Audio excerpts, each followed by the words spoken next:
एक जमाने में एक अजीम बादशाह था जिसकी बड़ी सल्तनत थी। उसका महल सोने से सजा हुआ था और उसका नाम इज्जत से लिया जाता था। लेकिन एक दिन उसके दिल में एक अजीब सवाल जाग उठा। इंसान असल में कैसा है? क्या कोई मेरी जगह का हक रखता है? बादशाह ने फौरन ऐलान करवाया, जो पूरी सल्तनत में फैल गया। जो कोई मेरी कब्र में एक रात गुजारे, मैं अपनी सल्तनत दे दूंगा।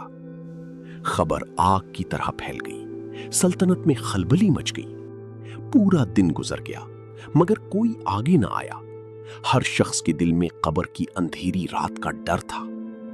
शाम ढलने लगी, आसमान सुर्ख हो गया और लोग वहां का वहां थे। सूरज ढलता रहा और उम्मीदें भी। तभी भीड़ में कुछ हुआ। एक गरीब आदमी सादे कपड़ों में धीरे धीरे आगे बढ़ रहा था। चेहरा थका हुआ मगर आंखों में अजीब सा सुकून था। वो बादशाह के सामने खड़ा हुआ और बोला, मैं तैयार हूं। लोगों ने हैरान होकर एक दूसरे को देखा। क्या ये पागल है? मगर वो अकेला नहीं था। उसके साथ था उसका वफादार गधा। उसी पर सामान लाद कर रोजी कमाता, उसी पर उसकी जिंदगी टिकी थी। रात हुई और उस गरीब आदमी को कब्र में उतार दिया गया।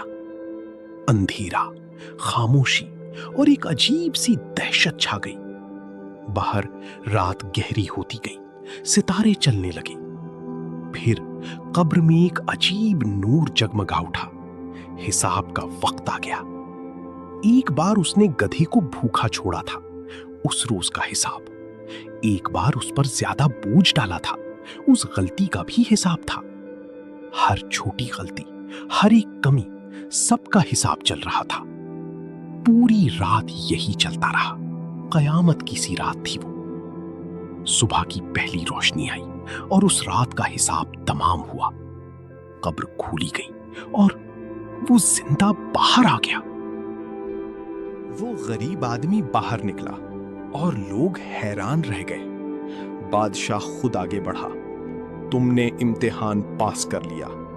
आज से मेरी पूरी सल्तनत तुम्हारी है, बादशाह ने ऐलान कर दिया।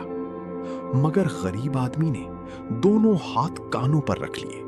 ना, बादशाह सलामत, मेरे पास सिर्फ एक गधा है जिसे मैं बहुत मोहब्बत करता हूं।